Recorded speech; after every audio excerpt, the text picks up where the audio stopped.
First at 4, we're a step closer to more COVID protection for more school-aged children. We'll tell you where things stand this afternoon. Andrew. Welcome to your Monday, everyone. I'm meteorologist Andrew Humphrey. Beautiful blue skies overhead, but mighty frigid this morning and still cold this afternoon. How low do temperatures go tonight? We'll talk about that in your 7-day forecast first at 4.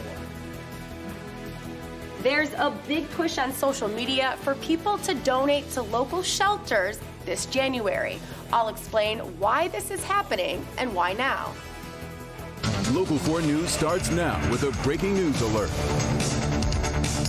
Good afternoon. That breaking news is on Detroit's northwest side, where the fire department is responding to a fire right now. This is happening at a home over on Kentucky Street. A mother and 3 children have been sent to the hospital. Right now, we're told all of the kids are under 5 years old, 2 little girls and a little boy, all suffering from smoke inhalation. We do have a crew on the scene, and we'll bring you more updates as we get more information. And of course, when you join us tonight at 5.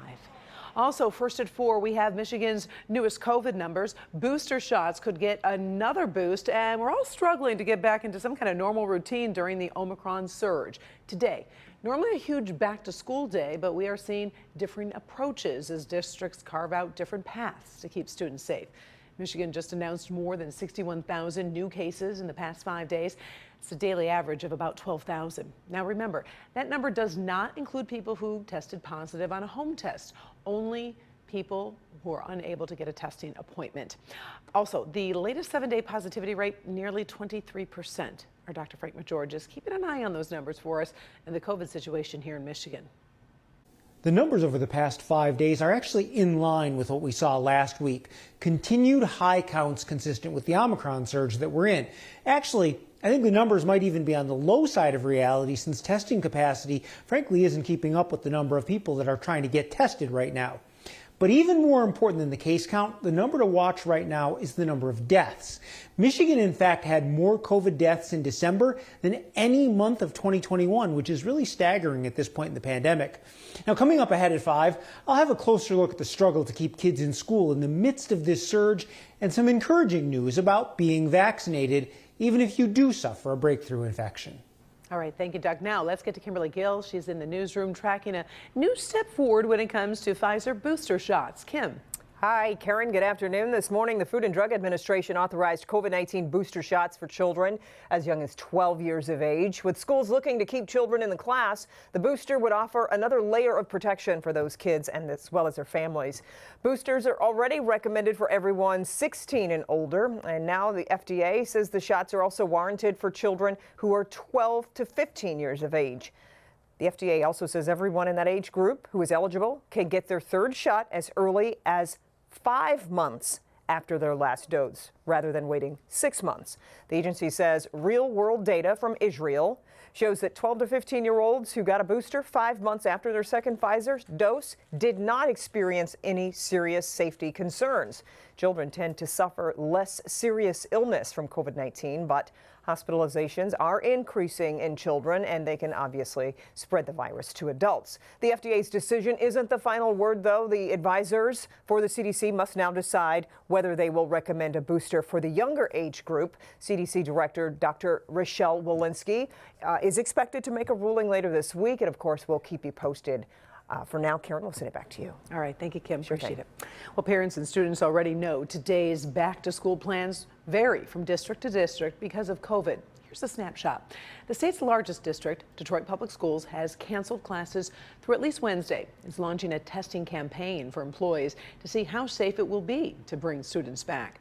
Pontiac schools will be virtual until January 18th. The Ann Arbor School District will be remote Wednesday through Friday and hopes to have students back in class January 10th. We're posting district updates as we get them on our website. Click on Detroit.com. Winter weather and staffing shortages caused by the Omicron variant continue to cause some major problems at the airport. The tracking site FlightAware says more than 2,600 flights have been canceled today across the United States. Another 3,100 delayed. Dozens are canceled at Metro Airport. Over the weekend, nearly 12% of all scheduled flights were canceled as people tried to return home after the holidays. There could be a sign of hope, though, for tomorrow. So far, just 300 flights in the U.S. are canceled for Tuesday. We'll keep a close eye on it for you. One thing lots of folks are keeping a close eye, that beautiful sunshine today. Did you get a chance to maybe get a little bit of fresh air, walk the dog? It was gorgeous in terms of the sun, but it was still really chilly. Let's bring in Andrew Humphrey. He's got a peek ahead in the first forecast. Andrew. Hey there, Karen, and Happy New Year to you and yours. We're looking at the first Monday of 2022, and yes, bitterly cold earlier this morning. Still cold out there right now with temperatures that are in the 20s. So make sure you bundle up if you're still headed outdoors. After this past weekend snowfall, still some good sledding to be had before the day is over with. But we've got 25 degrees for our friends in Pontiac right now, 28 over in Mount Clemens, 26 in Monroe. Beautiful blue skies across all of southeast Michigan. What a great looking shot with our sky cam looking at downtown Detroit. 25 degrees over at the airport, but it feels like it's in the teens. So if you are headed out and about, whether it's sledding, shopping, or maybe both, just make sure you dress in layers. Wind chills are in the teens in your neighborhood as well. We'll talk about how low those temperatures go and our next chance of snow for this week in your 7-day forecast. All right, thank you, Andrew. Several Democratic lawmakers in Detroit are filing a lawsuit over the new voting maps approved by Michigan's Redistricting Commission. The suit is being filed with the Michigan Supreme Court. It claims the new districts violate the Voting Rights Act and will silence black voters. They say the maps do away with most of the minority districts at the state and federal levels and combine communities with different interests like Birmingham, Detroit, and Taylor. The suit involves current and former lawmakers. I stand with those who I know should be representing Detroiters because they have lived it, worked very hard in these districts with their constituents, and they know what the people that they represent need the most. I am also standing here because as a black woman, as a black legislator, as a black attorney, anytime black people are disenfranchised, it's my fight. The group is calling on the entire Democratic Party to join in on this lawsuit. Members of the Redistricting Commission say they believe the maps comply with the Voting Rights Act. New York's Attorney General wants to hear from a few more members of the Trump family. A new court filing shows Letitia James has subpoenaed the former president plus his son Donald Jr. and daughter Ivanka. James is overseeing a civil investigation into the family's business practices within the Trump organization. Now, the Trumps are expected to fight the subpoenas, and the former president has already gone to court hoping to stop the entire investigation. This week marks the first anniversary of the January 6th attack at the U.S. Capitol. Americans will likely hear two very different views on that historic day. Meantime, in Washington, D.C., we will see solemn remembrances on Thursday, including comments from President Joe Biden. Former President Donald Trump also plans to hold a news conference at his Florida home. Meantime, the bipartisan congressional committee investigating the attack says it's interviewed more than 300 people and collected 35,000 pages of documents. Also, 725 people have been charged with crimes connected to the attack, while the FBI says it's still looking for 350 more people it believes committed violence on that day. Betty White fans have been mourning her passing for a few days now, but it didn't take long for someone to come up with a very positive way to honor the comedy icon. It's a plan that's going viral and honors one of White's biggest passions. Our Kim DeGiulio shows us what many fans have planned for what would have been White's 100th birthday. We all knew and loved Betty White for her work she did in Hollywood, but she always said that it was animals that were her real passion. And now Betty White's fans are coming together to help further her efforts to save the animals. You've probably seen posts like these all over social media, encouraging people to donate to a local shelter in honor of what would have been Betty White's 100th birthday on January 17th. Oh, did you know she was this great animal advocate? Sarah Rude from Friends of Animals of Metro Detroit in Dearborn tells me she and the rest of the staff here have always looked up to Betty White for what she did behind the scenes. It definitely was hard for all of us here, just knowing that she was such a figure in the animal welfare, animal support world. Even making this video in 2020. Your heart is true, you're a pal and a confidant.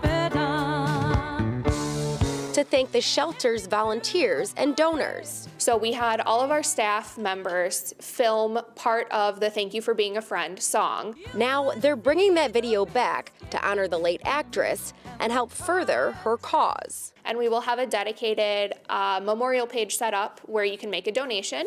We are encouraging $100 for her 100th birthday. Sarah says every dollar donated goes a long way, and these animals' lives depend on those donations. All of your donations help to care for all the animals we get in. We get in about 2,500 animals a year. When they go home, they'll have their rabies vaccine, they'll be all up to date on all age-appropriate vaccines, they'll be spayed or neutered, and they'll be microchipped. And rather than a donation to a shelter or a rescue, the absolute best way to honor Betty White would be to adopt a dog like Sweet Spirit here. He's 10 years old. He's been at this shelter for a year, and he's in desperate need of a loving home, and he's amazing. Reporting in Dearborn, I'm Kim DeGiulio, Local 4. Thanks, Kim. Friends for Animals of Metro Detroit say if now is not a good time, perhaps, for you to donate money or adopt, think about volunteering. Volunteers are always needed, and you can start at that shelter as young as age 16.